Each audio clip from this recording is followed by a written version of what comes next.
So question 1, a stone is thrown vertically upward with a velocity of 40 meters per second at the edge of a cliff, having a height of 110 meters. How long does it take for the stone to hit the ground at the base of the cliff? So we're just going to write down all the things that we know. So we're going to say up is positive. So I'm going to say V initial is 40 meters per second. And the initial height, so I'll say S initial, is 110 meters. And the final position is now on the ground, so that's at 0 meters.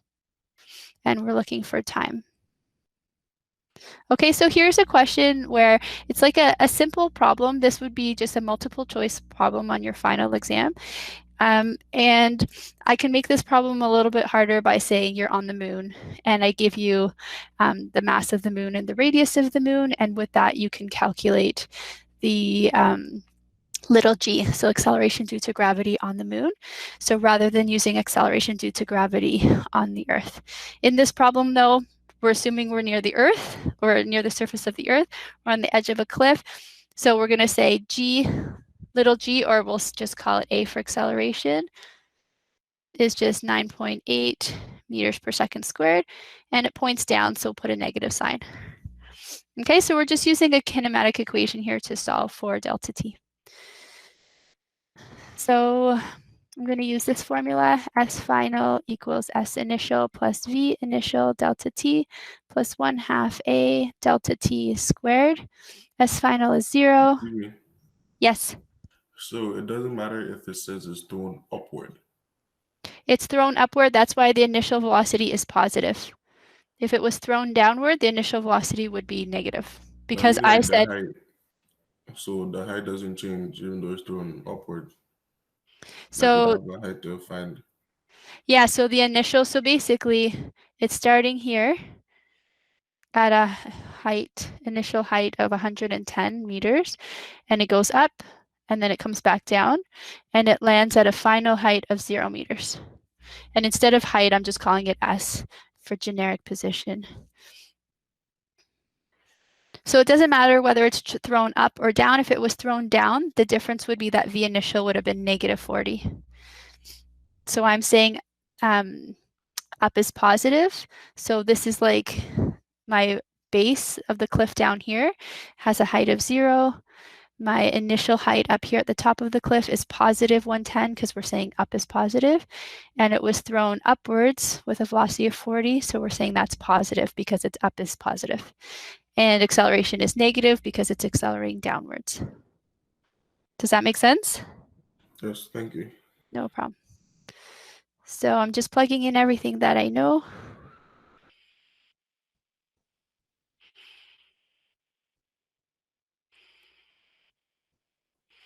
Okay, so I have 3 terms here. One has a delta t squared, one has a delta t, and one is just a number. So how are we supposed to solve this?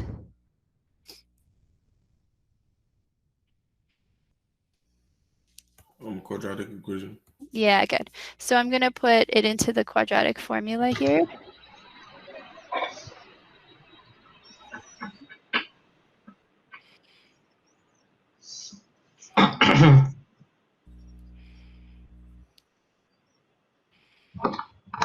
So I get negative 2.17 and 10.3 seconds.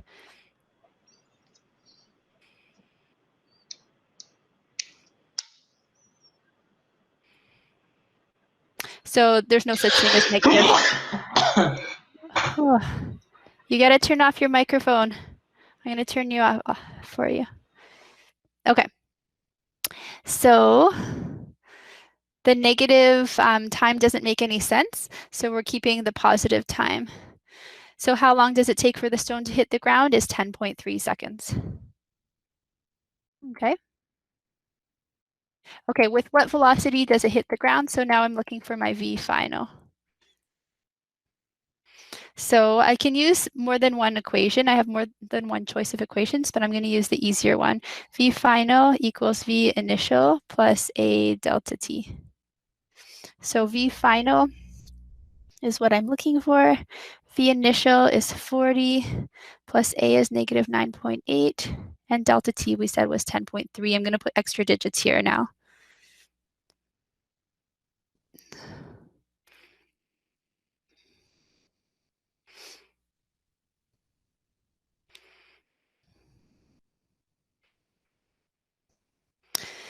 Equals, okay. Okay, so now I'm just typing this in.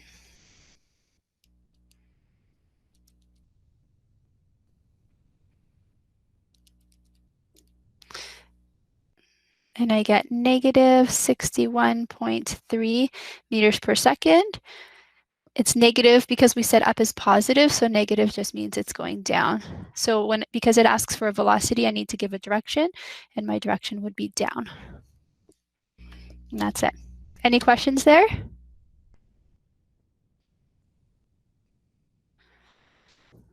Okay, we'll move on to question 2.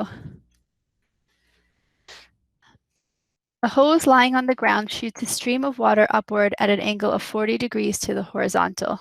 The speed of the water is 20 meters per second as it leaves the hose. How high up will it strike a wall which is 8 meters away?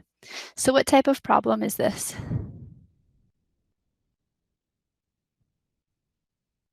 Projectile motion. Yeah, good. Okay, so I'm going to draw my x and y axis. And I'm going to draw a picture of my stream of water. It's at an angle of 40 degrees to the horizontal. So let's say it's Sorry, do something we like have to this. do the drawing in our final exam? Like, we're gonna submit in the Dropbox. Yeah, so if the question is just a multiple choice question, you're not getting graded on any of your solutions. So you don't have to do any, and you don't have to show any work. But if it's one of the 3 longer problems, then yes, you should show your drawing. You should show all your work because you're getting marked on all your steps. Okay? Okay, thank you. You're welcome. That said, for a question like this, I would need to draw it. Like, I find it very helpful to do this and draw the picture, but if somehow you're able to do this without drawing, you're not going to lose marks if you get the right answer, if you don't show any work because you're not submitting your work for this. Okay, so it's striking a wall which is 8 meters away. So here's my 8 meters. And the initial velocity of this water is 20 meters per second. And it just wants to know how high up will it strike the wall. So it's looking for this value over here. I'll call it y final. Okay, so I'm going to make a table.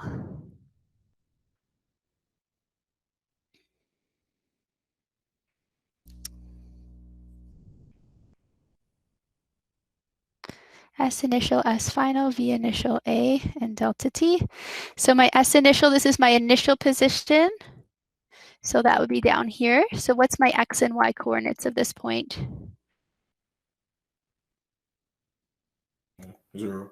Yeah, good. 0, 0. And then my final position is over here. So what's my X coordinate there?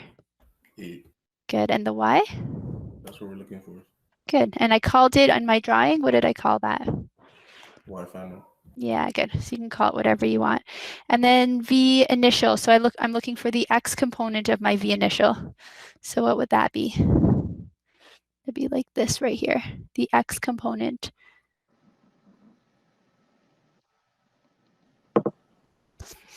Cosine 40. Yeah, good.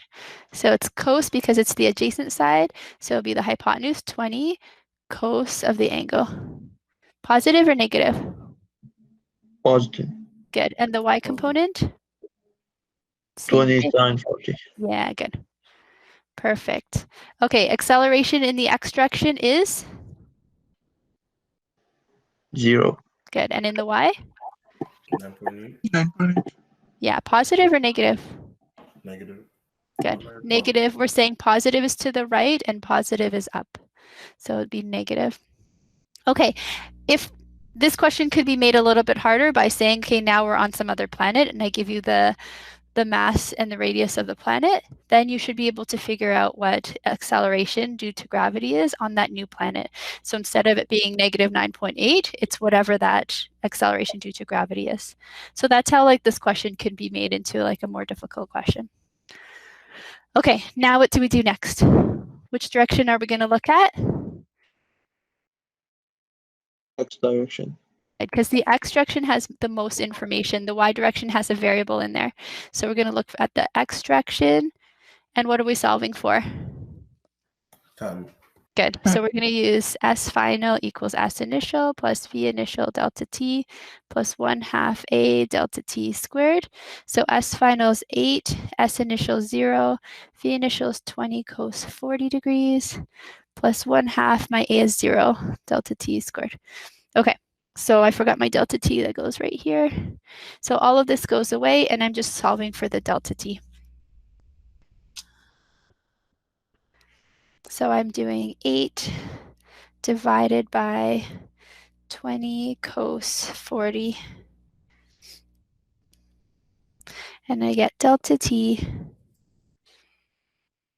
is equal to 0.5221629. So I'm just putting extra digits because this isn't my final answer. And then I can move along to the y direction. Same formula, S final equals S initial plus V initial delta T plus 1/2 A delta T squared. And now my S final is Y final equals S initial 0 plus V initial is 20 sine 40 delta T is 0.5221629 plus 1/2. My A is negative 9.8. And then delta T again squared.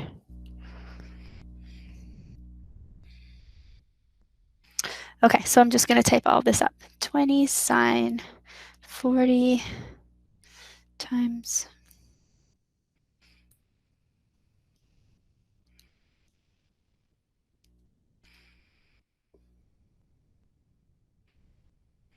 and I get 5.38 meters.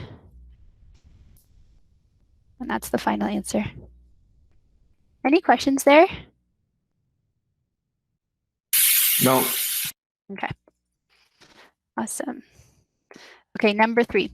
A wet open umbrella is held upright and is twirled about the handle at a uniform rate of 21 revolutions in 44 seconds. What can we get from that information? What variable? Omega. Good. Okay, so omega is 21 revolutions in 44 seconds. And I just need to change the units. So I want to get rid of revolutions, and instead of revolutions, I want to have? Radians. Good. And 1 revolution is 2 pi radians. And then the seconds is good, right? So I can keep that the way it is. So now I can just multiply 21 times 2 pi divided by 44. And I get 2.9988 radians per second. Okay. The rim of the umbrella is a circle that's 1 meter in diameter, and the height of the rim above the floor is 1.5 meters. Find where the drops of water spun off the rim hit the floor. So basically, this is like my umbrella, let's say, and it's getting twirled around and around. And there's a bit of water on the rim, and it's going to, that bit of water is going to go flying off with a certain speed. How do we know what the speed is there? How do we find that speed? We know the omega, and we know the diameter. R omega? Yeah, good. So that means the radius is 0.5 meters. Okay, so we can find out what the velocity is. V equals omega r. So 2.9988 times the radius.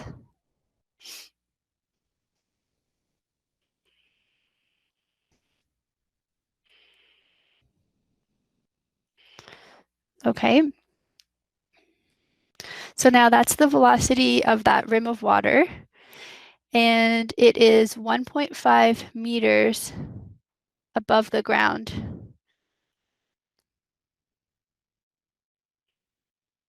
That's what this value is. And this water droplet is moving horizontally initially at that speed of 1.4994 meters per second. And it wants to know where's the drop of water going to hit the floor. So what kind of question is this now? Projectile motion. Yeah, good. So this bit of water is going to fly out and land on the ground somewhere. And we're looking for this distance here.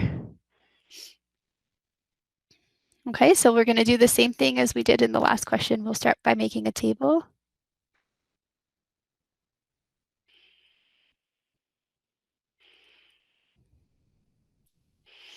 Okay, S initial, so that's talking about this point right here. What's the initial X value there? 0. Good, and the Y value? 1.5. Yeah, 1.5. And then final, we're down here. So what did we call the X value there? X final. Yeah, what did we call it on the actual RD. picture? Yeah, good. And then what's the Y value? 0. Good. V initial, what's the X component of that? And it's perfectly horizontal. V initial 1.4994. Good. Perfect. And what's the Y component? 0. Good. What's the acceleration in the X? 0. Good. And in the Y?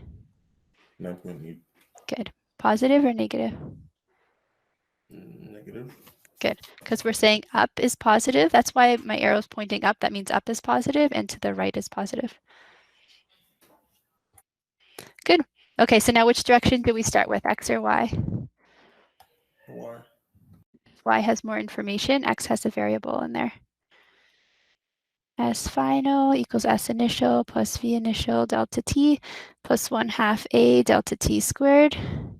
So S final is 0, S initial is 1.5 plus V initial, which is 0, delta T plus 1/2 A delta T squared. So I can solve for my delta T here. So I'm going to bring the 9.8 times 1/2 to the other side. So I have 4.9 delta T squared equals 1.5. And then I can divide both sides by 4.9. And then square root. So I get delta T equals 0.55328 seconds, and then move along into the X direction.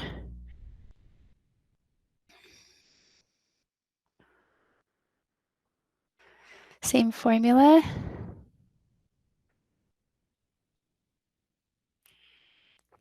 Okay, so S final in the X direction is D. That's what we're looking for. S initial 0, V initial is 1.4994. Delta T is 0.55328. And A is 0, so I'm just going to cross this whole term off.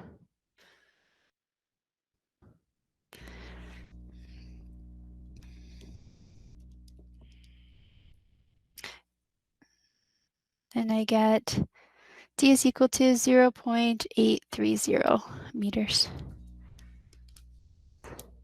Okay, so I see some questions popping up. I'm just going to take a look.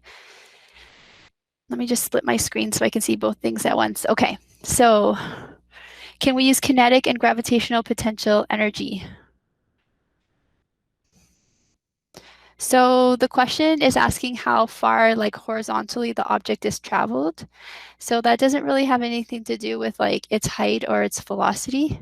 So I don't know if that's the part that you're talking about, but this is a projectile motion problem. So once you find out the initial velocity of that piece of like that droplet of water, then it becomes a projectile motion. And so for that, no, you can't use energy conservation to solve this. Okay. Any other questions there before we move on? So really the hardest thing is that everything is going to be mixed, like all the topics are going to be mixed up. So you might have like your first question might just be a kinematics, like 1D kinematics problem. And then the second problem might be like a circular motion problem, and then the third one might be a projectile motion problem. Like they're all mixed up. So the hardest thing is to just recognize what type of problem it is, and once you know, then you can go through the process of like doing that problem. But really, I think like the most important thing is to identify the type of problem here. So projectile motion problem, you don't have the choice of using energy conservation. Okay, number 4. A wheel turning with an angular speed of 30 revolutions per second. What can we do with that right off the bat? 30 revolutions per second. What's that variable? Omega. Angular Yeah. velocity, and you can convert that to radians. Or something. Yeah, good. Perfect. So 30 revolutions per second. I'm just going to change revolutions. I'll get rid of it, change it to radians. 2 pi radians is 1 revolution. And I'll just keep this with pi in it, so it'll just be 60 pi radians per second. You can type it up and get an actual decimal, but I can just leave it like this for now too. So that's is that the initial angular velocity or the final? Initial. Yeah, good. So initial angular velocity is 60 pi radians per second, and the final angular velocity? 0. Yeah, good, because it says it's brought to rest with a constant acceleration. So it's 0 radians per second. It turns 60 revolutions before it stops. So what is that, 60 revolutions? What variable is that? Displacement? Yeah, good. So that's my delta theta is 60 revolutions, but my units are not SI units, so what do I have to change that to? Times 2 pi radians. Yeah, good. I need to change it to radians, so I'm going to put revolutions on the bottom, radians on the top. 2 pi radians is 1 revolution. So when I multiply those, I just get 120 pi radians. Okay, and I'm looking for the angular acceleration, which is what symbol? Alpha. Yeah, good. So alpha is my question mark here. Good. So now I'm just thinking of my kinematic equations. So just as a note, when you do your practice exam and when you do your final exam, you'll notice that the formula sheet is linked in the description. So it will be at the top of your page. You're going to see one question at a time, but at the very top, you'll see a link that well, basically there'll be a description of the test, so it kind of explains what to do, and then it also has like a link in there for the formula sheet. So you just click on the link. You'll see it on the practice exam, so make sure you see it there so you know where it is. So on your actual exam, it will be in the same place. If you did test 5 this week, that's where I put it this week as well. Okay, if you did it last week, I put it in the bottom question, but because I want you to see one question at a time rather than all 33 questions, it's just too much, I put it at the top in the description. Okay, so we have omega initial, omega final, delta theta. So we're going to use omega final squared equals omega initial squared plus 2 alpha delta theta. Omega final is 0, omega initial is 60 pi. All squared plus 2 alpha is what we're looking for, and delta theta is 120 pi. And then we can just rearrange and solve for alpha. So we have alpha is 0 squared minus 60 pi squared over 2 times 120 is 240 pi.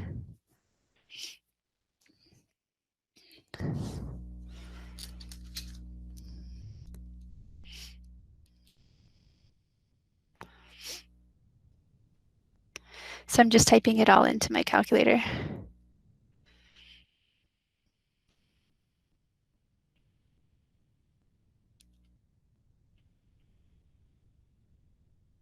And I get negative 47.1 radians per second squared.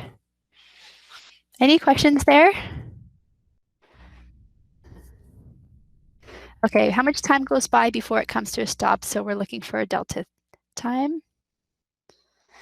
And so now we can use a kinematic formula that uses time in it. So we can say V or omega final equals omega initial plus alpha delta t. And solve for delta t.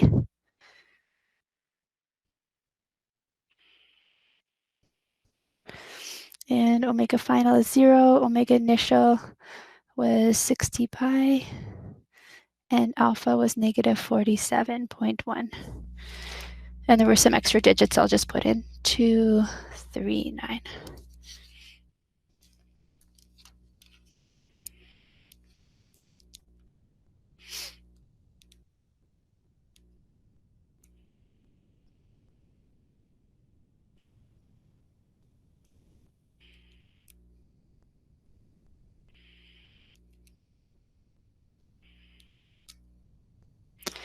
And I get 4.00 seconds.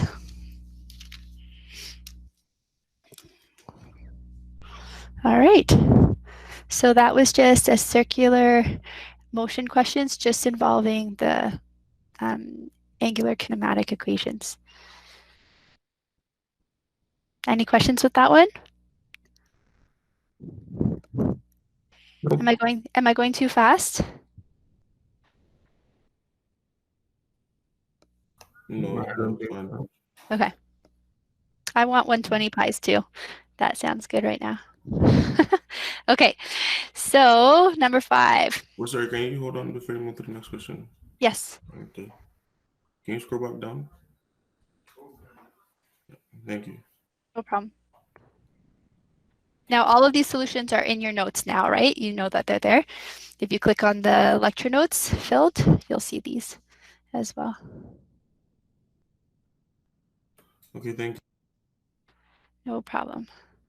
Okay, number 5. Yeah, the numbering when I put spaces in like this, it changes the letters. So like it had AB, but then when I put in all the spaces, it made it AA. So I just tried to fix that now. See how it changes? That's one note. Okay. Number 5, an elevator starts from rest with a constant upward acceleration. It moves 2 meters in the first 0.6 seconds. Omar is standing in the elevator holding a 3-kilogram package by a vertical string. What is the tension in the string during the acceleration process? So I'm going to give you some time to digest this problem and tell me what to do first.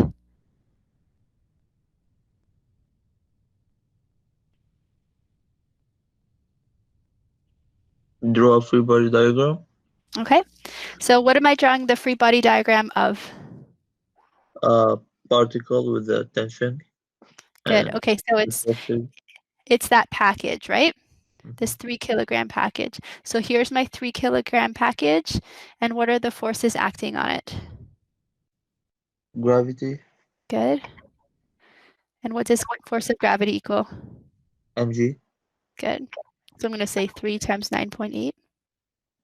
Okay. And what other force is there?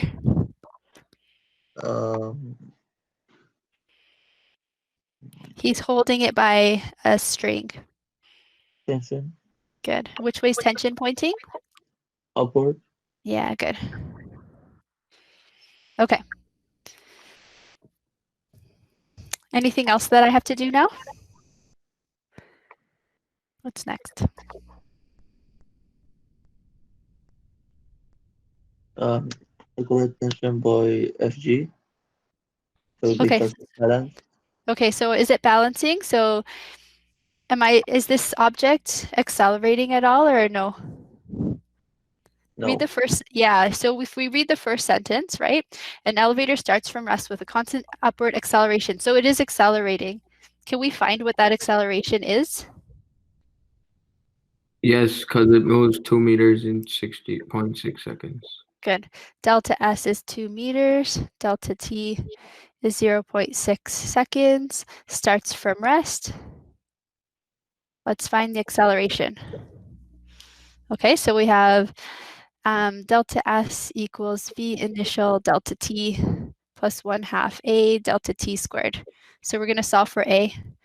Delta S minus V initial delta T over 1/2 delta T squared. So I'm just solving for A, and then we're going to plug in everything that we know. 2 minus 0, 0.6 over 1/2.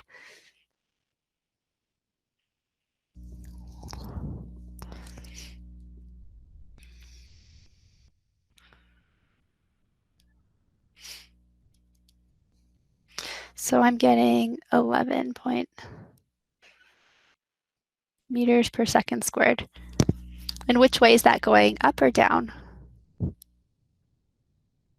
Up. Up. I'll put a little arrow showing that it goes up. Okay, so now we have a free body diagram and we know the acceleration. So what do we do next? What's the formula that kind of relates the two things together? F net equal MA. Yeah, good. We're going to say up is positive. So what's the F net in this drawing here, in this free body diagram? 0. 0? No, there's two forces. Or What do T we do with negative FG. Sorry, can you say that again? T minus FG. Good. So T tension's pointing up, so it's positive, minus Fg, which is 3 times 9.8, equals M, which is 3 times acceleration, which is 11.111. Does that make sense? The T is the only thing we don't know. T does not equal Fg because this object is accelerating. We needed to find the acceleration first. Once we know that acceleration, we can plug it into F net equals ma to find the missing force, which is the tension. So now we can solve for the tension.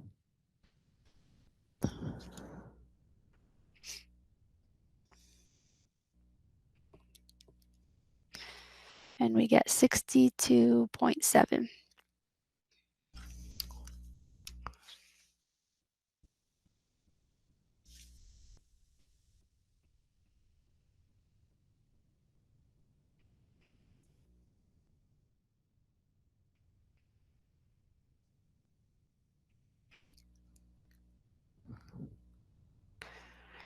So because this will be like a multiple choice type question, one of my options would be that T is equal to whatever Fg turns out to be.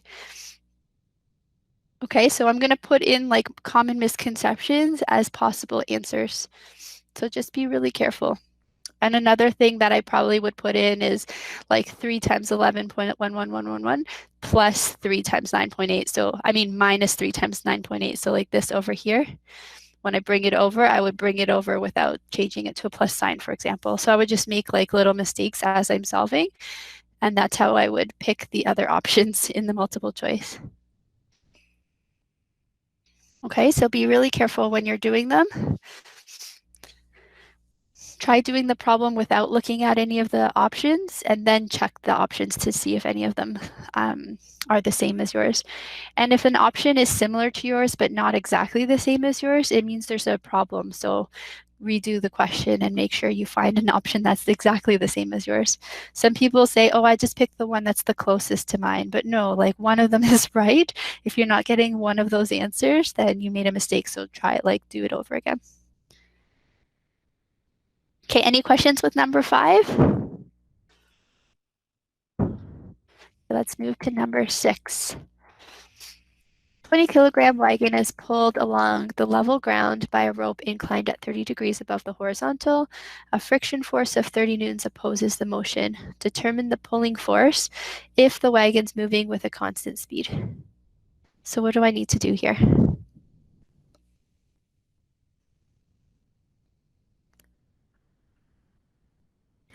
Draw a free body diagram. Good. Okay, so what am I drawing this of? What's the object? A wagon. Yeah, good. Okay, so what are the forces acting on the wagon? The pull of the rope.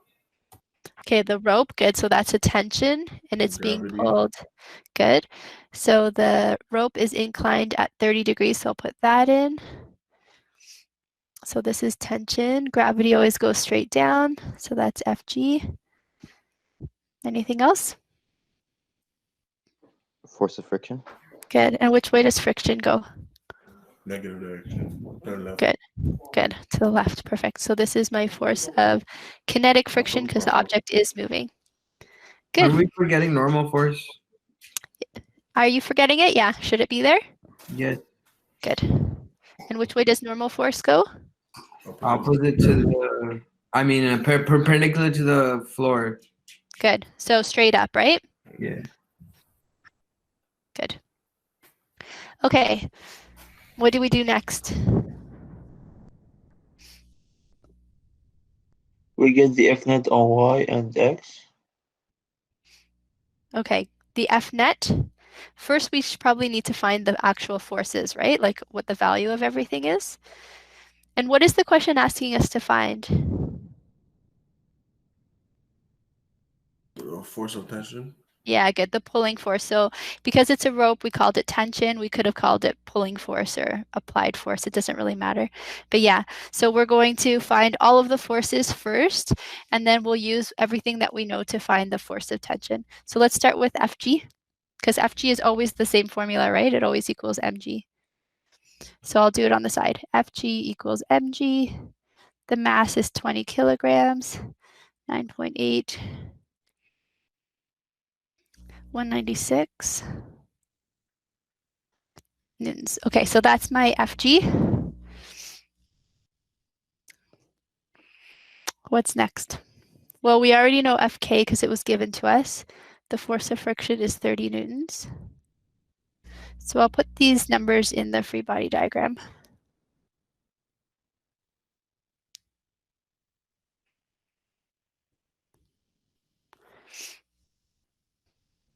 Determine the pulling force if the wagon is moving with a constant speed.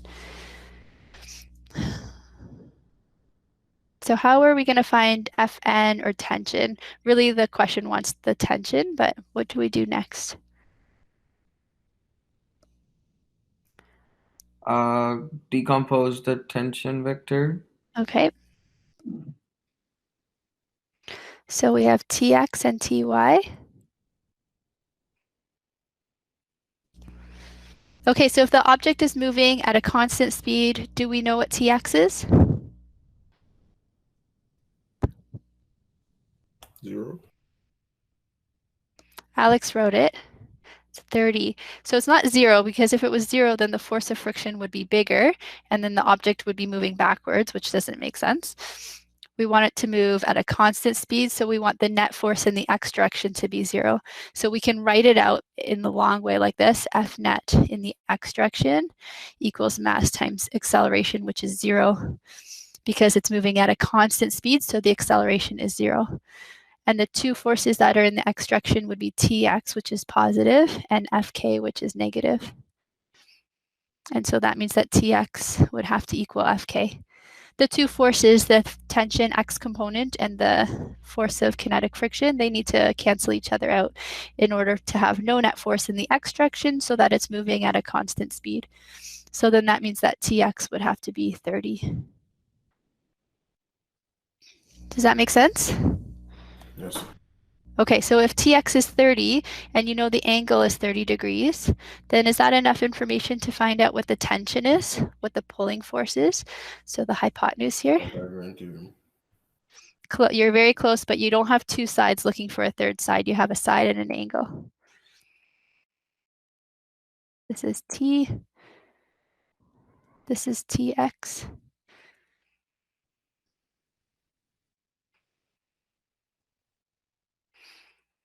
We're looking for T. So how are we going to find T?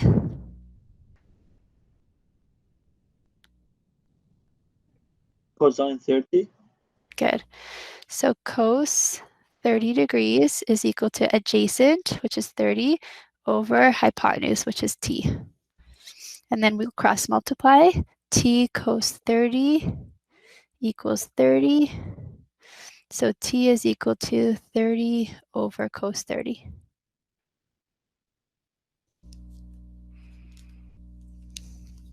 One second, okay, Alex?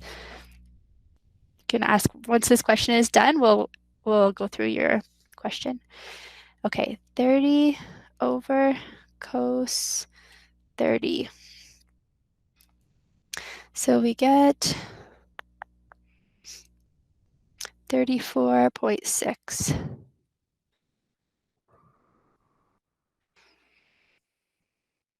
So that was A. And then for B, it wants to know, well, what happens if it's not moving at a constant velocity, but instead it does have an acceleration of 0.4 meters? Then what is that tension going to be? So then what do we have to do?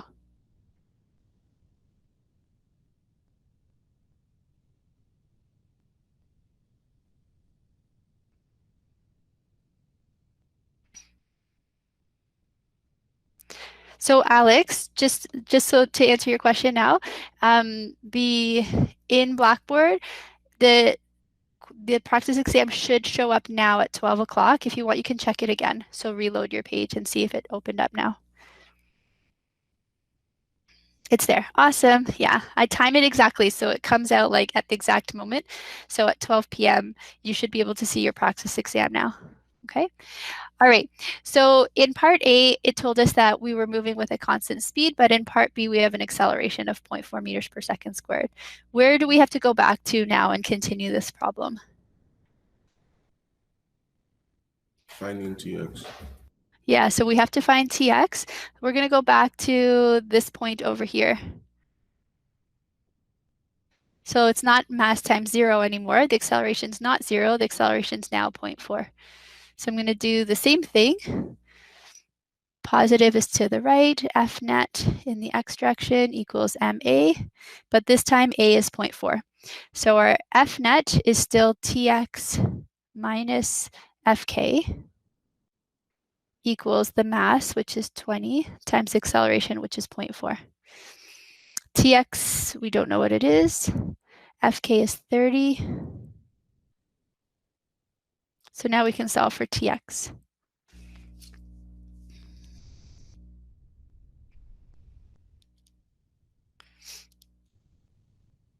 And we get 38. So now we know Tx, and now we're kind of just continuing on like we did for part A, where this Tx is now 38 newtons. The Ty, we don't know what it is, but we do know that this angle is still 30 degrees, and we're looking for T. So we can do the same thing we did before with SOHCAHTOA. So cos of our angle 30 degrees is equal to the adjacent side over the hypotenuse. So T cos 30 equals 38. So T equals 38 divided by cos 30.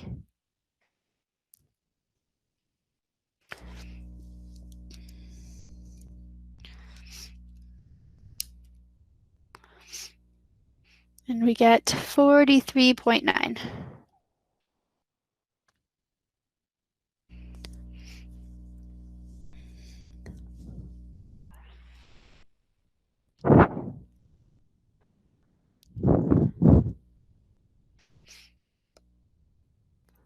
Questions about this one? Pretty easy. Okay, good. Anybody else have any questions? No. Okay. Okay, number 7. A cord passing through a frictionless, massless pulley. Okay, when you see that, what does that mean? Is that the easy kind of pulley question, or is that the harder kind of pulley question where you have to look at torque? Easy. Yeah, okay, frictionless, massless pulley. So if there's no mass to the pulley, it's easy. It has a 4 kilogram block tied to one end and 12 kilogram block tied to the other end. So we'll start by just drawing what this looks like. We have a block on one end, which is 4 kilogram. And on the other end, we have a 12 kilogram block. So maybe I'll just make it look bigger. 12 kilogram.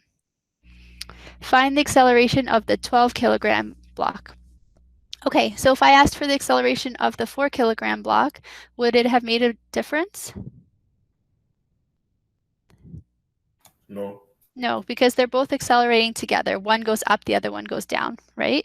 But they're both accelerating with the same acceleration. Okay, so what do we have to do here?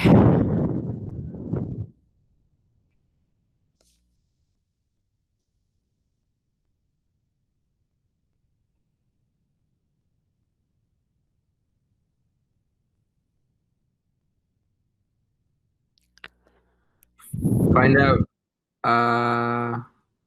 Actually, I'm kind of confused. Okay, so when this is, like we said, this is the easy type of problem because the pulley has no mass. When that's the case, you can treat everything like it's one big system. So it's all connected. It's just one big thing. And now we're going to think of what are all the forces that are acting here. So what's acting on the 4 kilogram mass? FG. Good. So I'm going to call it FG1 equals M1G. I'll call it like that.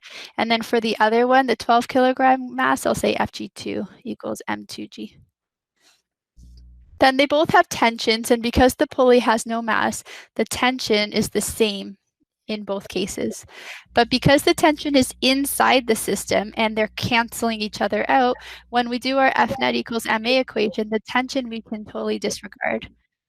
So we have, yeah, FG and FT, perfect. Okay, so now we're going to treat this as one big system. And as Us was said, we need to decide which direction is positive. So this whole thing is one big system. Which way are we going to say is positive? Is it going to be clockwise or counterclockwise? Clockwise. Clockwise, good. It's the way it's actually going. So for the object 1, the 4 kilogram object, up is positive. For the pulley, it's the clockwise direction. And for the FG2, it's down that's positive. So if we do F net equals MA, I'm going to write it like this. That's the positive direction. F net equals MA. Positive direction is up for the 4 kilogram mass and down for the 12 kilogram mass. Okay, so then what would the F net be here?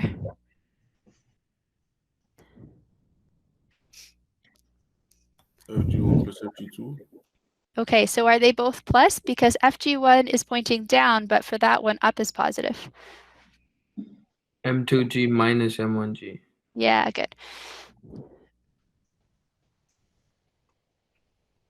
Okay, so for FG2, it's pointing down, and we said down is positive for that one. But for FG1, it's pointing down, but we said for that object, up is positive. That's why that one's a minus. Okay, does that make sense? Yes, ma'am. Okay, and then equals MA. What's the mass we're putting in for M?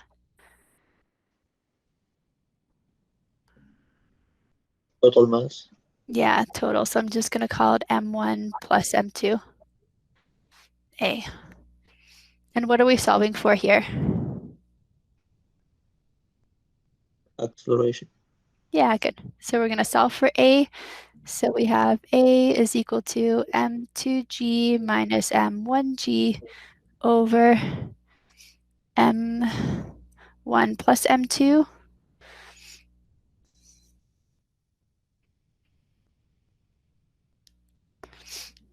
And now we can just plug everything in. So M2 is the 12 times 9.8 minus M1 is 4 times 9.8 over 12 plus 4.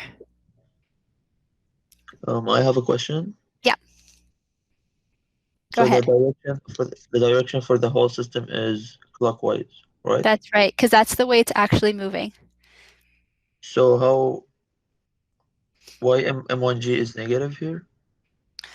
Because that one, M1G is the force of gravity acting on the first mass, like the 4 kilogram mass, and it's pointing down. Yeah, but it's still going clockwise, right? But that force is countering it. So like, let's say we have a force that's going down and another force that's going up, and this one's Fg and this one's tension, let's say, and we said up was positive. Then F net, the F net would be T minus Fg because down is negative, right? Okay. Yeah, right. So, Right. yeah, so for this one, it's the same idea. Clockwise, we're saying is positive because that's the direction it's actually moving, but F1G is pulling it in the counterclockwise direction, so it's negative. Yeah, right. I get Yeah? it. Yeah, good. Okay, so I plugged everything in and I got 4.90 meters per second squared. It's asking us about the 12 kilogram mass. That one's going down, so I'm going to put the direction in here as well.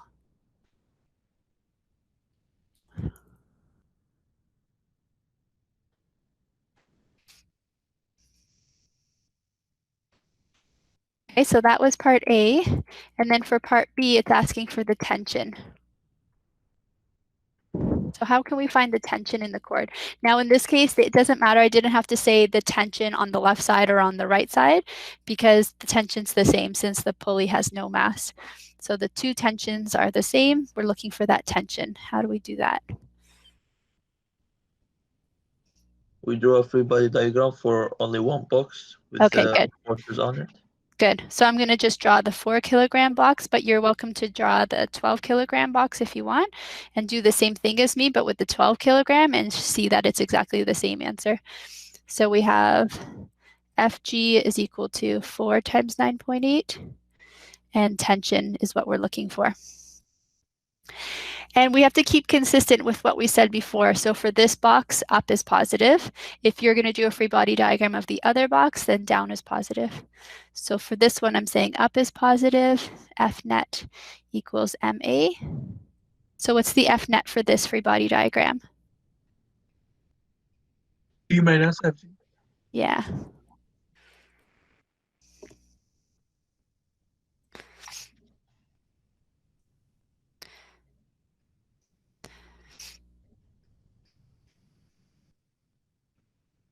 And what's the M that I'm plugging in? 4. Good. And then what's the A? 4.90. Good. And it's positive, right? Because the block 12 was going downward, but the 4 kilogram block is going upwards, so it's still positive. So I can solve for T here.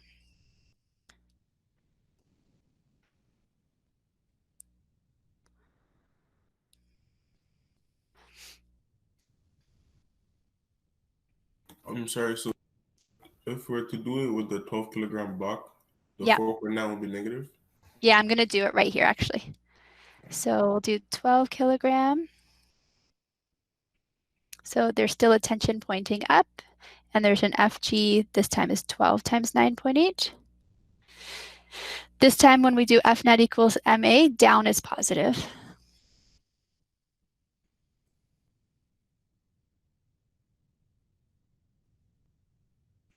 And so what would my F net be here? Fg negative tension. Yeah, good. So 12 times 9.8 minus tension equals my mass is 12 this time, and my A is still 4.9. And so I can bring my T to the other side to make it positive and solve for it.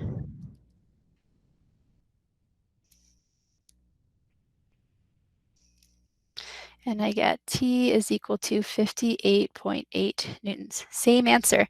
So it doesn't matter which one I do. So if you have time, I would do both of them just to make sure there's no mistakes. If you get the same answer, you know that you're right.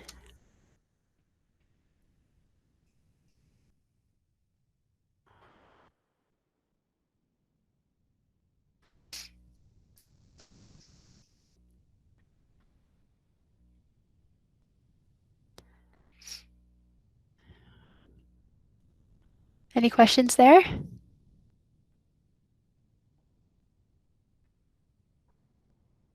No. Okay.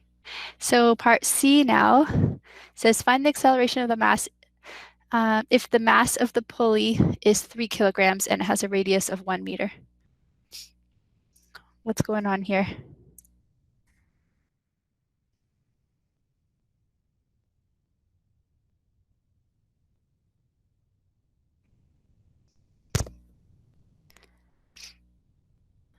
Is it still the easy type of problem?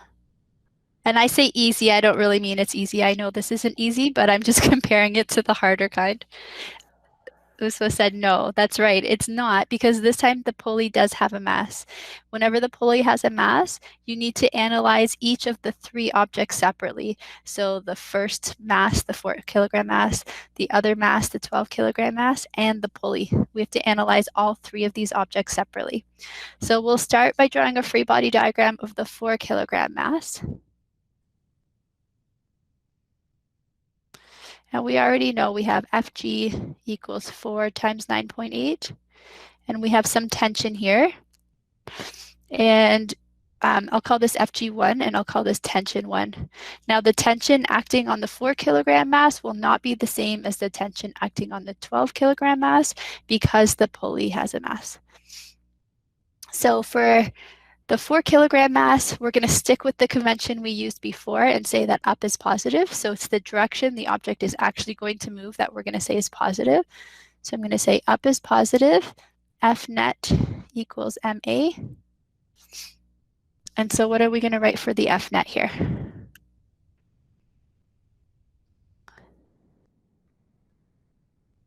T negative FG. Yeah, good. So it's going to be T1 minus, and I'm just going to call this, so there's not all these numbers, I'm going to call it M1G. So minus M1G equals, M is the mass of object 1, so I'm going to call it M1A. And then we're going to rearrange and solve for the tension, T1. M1A plus M1G. Okay, now we're going to do the same thing for the second mass, so the 12 kilogram mass. So that also has an FG, we're going to call it FG2 equals M2G. And this has a tension, we'll call it T2. But for this one, down is positive because it's moving downwards. So when we do F net equals MA, what are we going to say is the F net? FG negative T. Good. So I'm going to call it M2G minus T2 equals, and the mass here is M2. Okay. And then I'm going to solve for T2. So I'm moving T2 to the other side, and I have M2G minus M2A.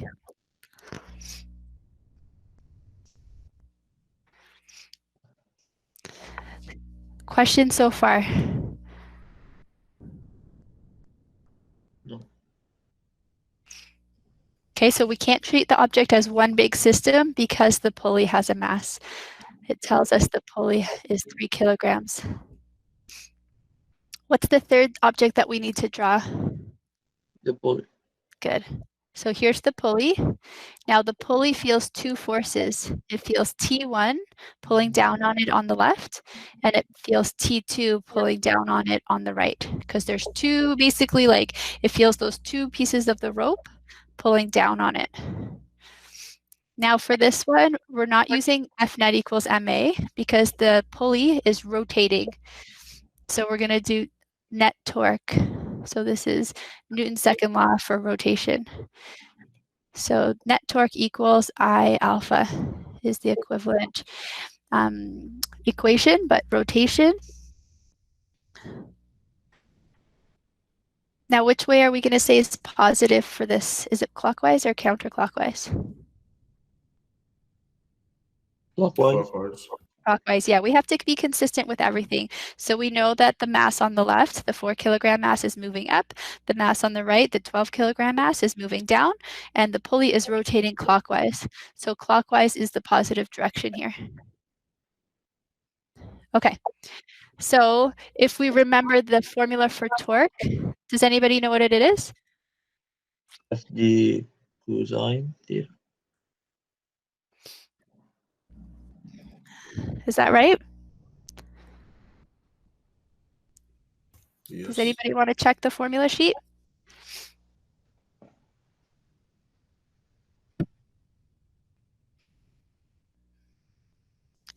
What is the torque the biggest? So let's say Sine,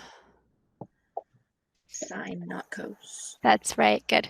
Because the torque is the biggest when the angle between the r vector and the force vector is 90 degrees.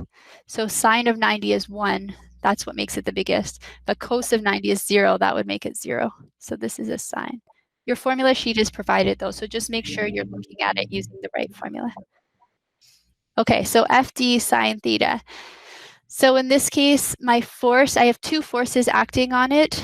I have T1 and T2. Which of those two forces is going to produce a positive torque, as defined by when I said positive is clockwise?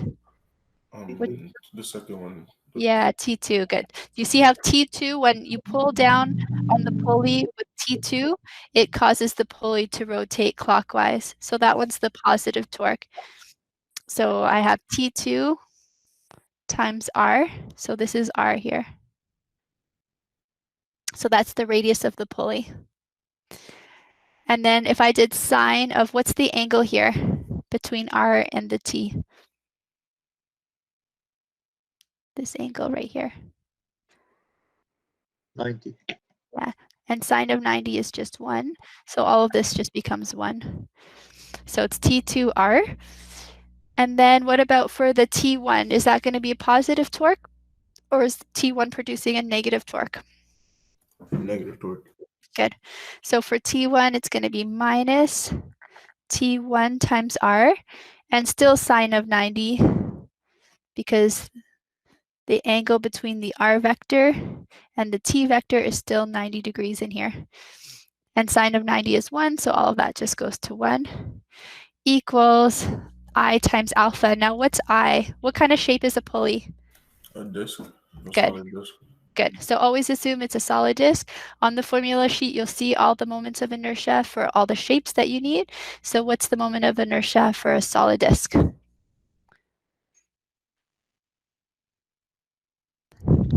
Does anybody know what the formula is? Half mr squared.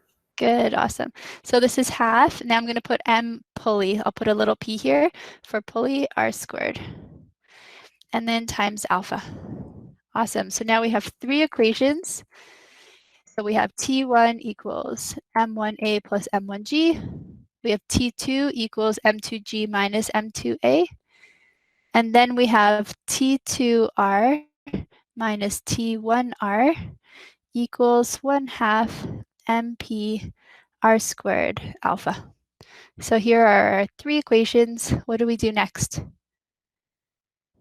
I have a question. Can we cancel out like the r's? Yes.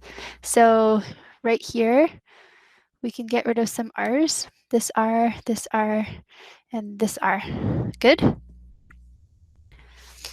What else can we do? Change A to alpha. Can you say that again? Change A to alpha. So A is equal to alpha times, is that what you're saying? Yeah. Okay, what is that? What am I missing in my equation? A equals alpha times what?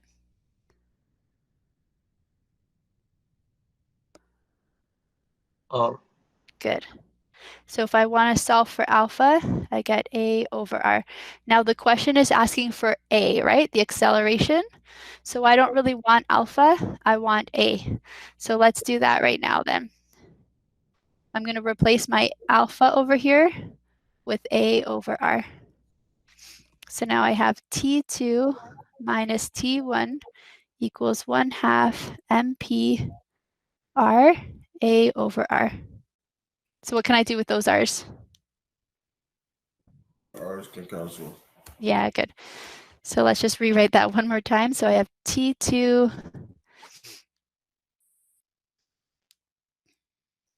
minus T1 equals 1/2 MP A. All right. Now what? Substitute and Good. So I'm going to sub equation 1 and equation 2 into this equation 3. I'll write that out. Sub 1 and 2 into 3.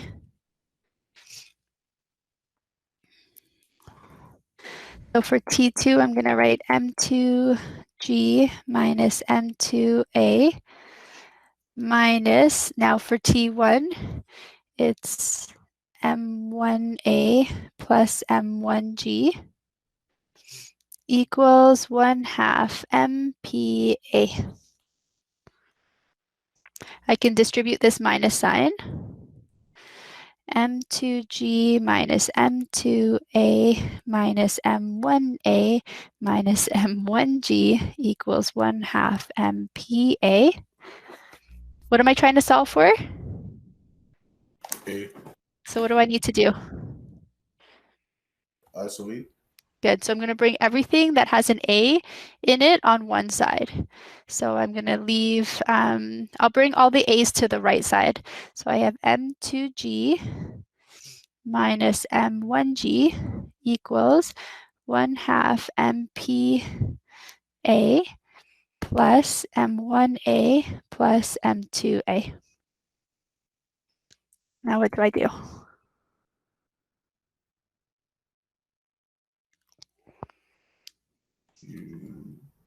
You isolate for A. You take Good. A out. Good. Factor A out.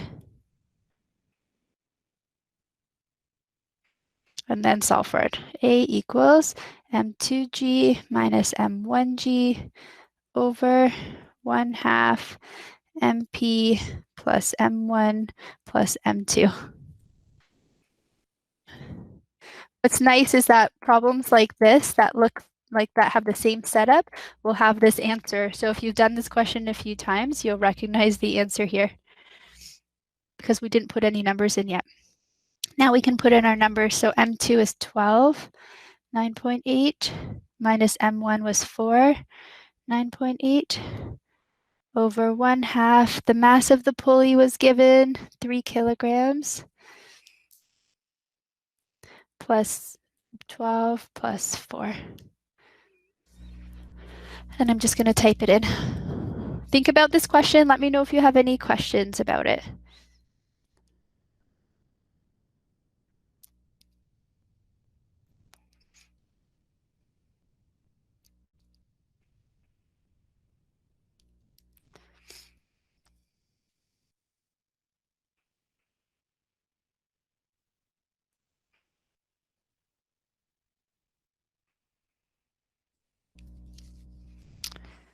And the question has a... answer is euro rad per second squared. Yep, sorry, the answer here is wrong. It should be meters, not radians, because it's an acceleration, not an angular acceleration. So it's 4.48 meters per second squared, and the question wants to know what the acceleration is. Yeah, so we're good. We answered it.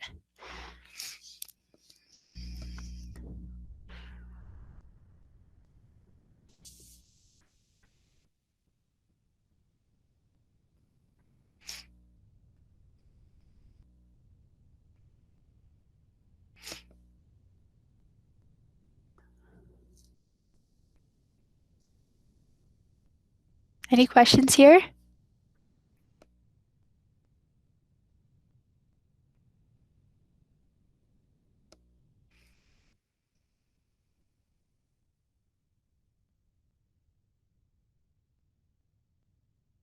We apply the acceleration equation immediately. Khaled, I don't really know which acceleration equation you mean.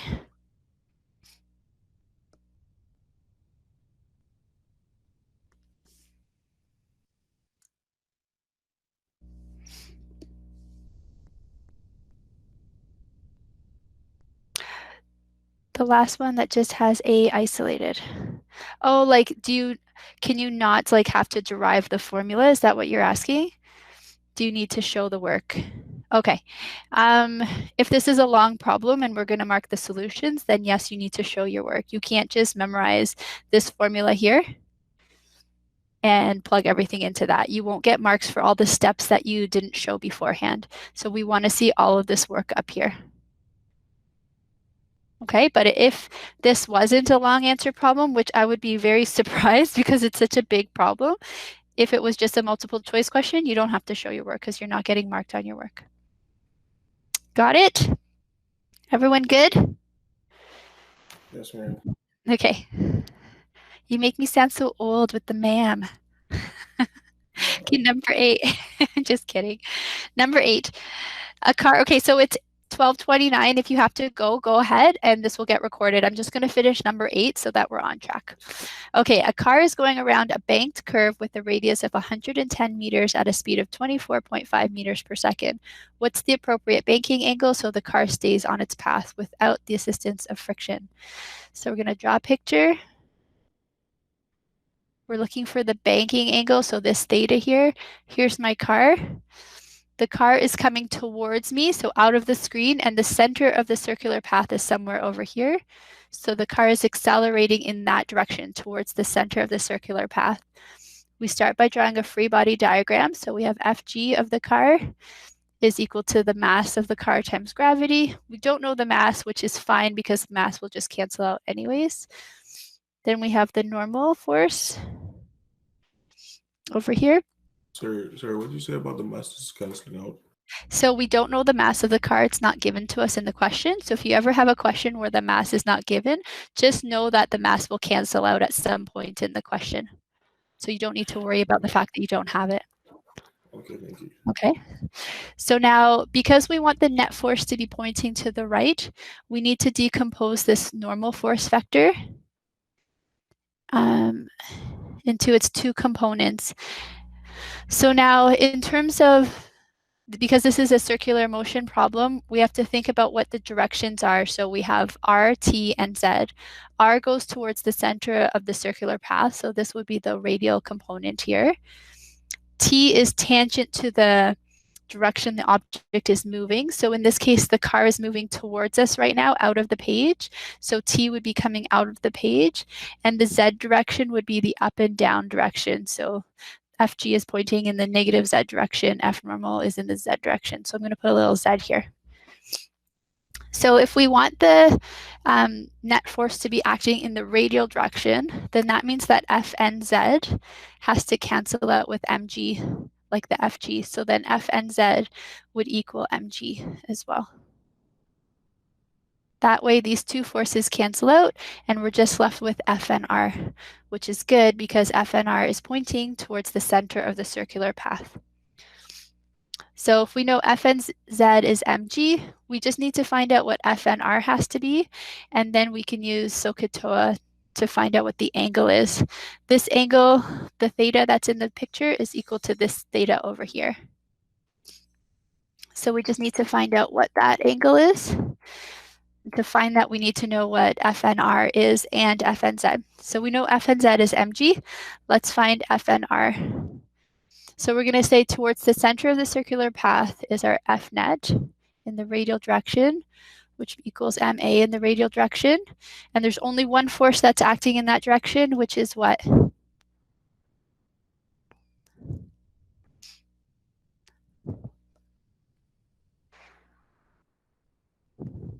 FNR. Yeah, good.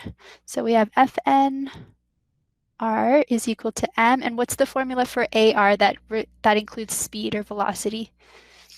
We had two choices. AR is omega squared r or v squared over r.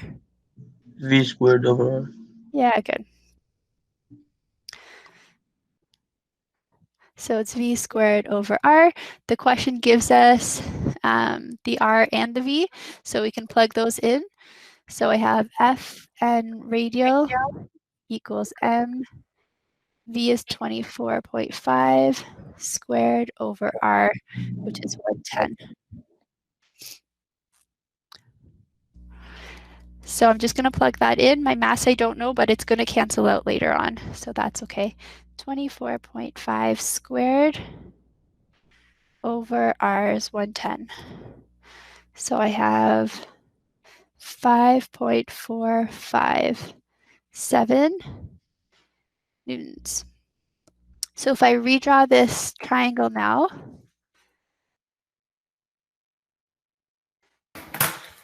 So we can just neglect the mass. yeah, because we'll see the masses are going to cancel out.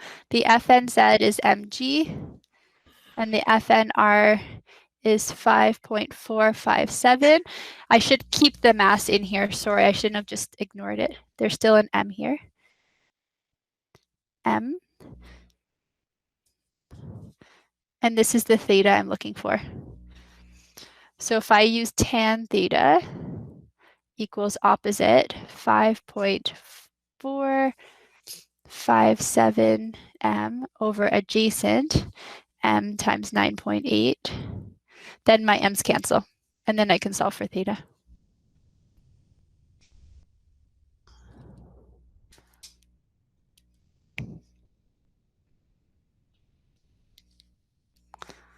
and I get 29.1 degrees.